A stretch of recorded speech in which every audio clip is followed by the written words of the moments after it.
சிவபெருமான் தன்னுடைய நடமாட்டத்தை நமக்கு உணர்த்துவதற்காக சில அறிகுறிகளை நமக்கு தென்படுத்துவார். அப்படி ஒருவேளை நம் வீட்டுல அந்த ஈசனுடைய நடமாட்டம் இருந்துச்சு அப்படின்னா சிவபெருமானாகவே நமக்கு உணர்த்தக்கூடிய மிக முக்கியமான 5 அறிகுறிகளை பற்றிதான் இன்னைக்கு நாம இந்த பதிவின் மூலமா தெரிஞ்சுக்க போறோம்.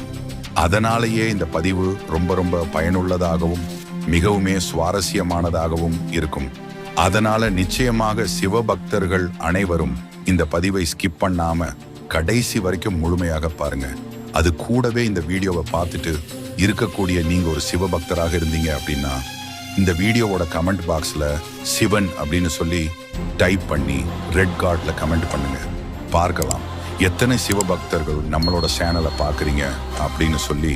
அதே சமயத்தில் சிவபெருமானை உங்களுக்கு ரொம்பவுமே பிடிக்கும் அப்படின்னு சொன்னா ஓம் நம சிவாய அப்படின்னு சொல்லியும் கமெண்ட் பண்ணுங்க.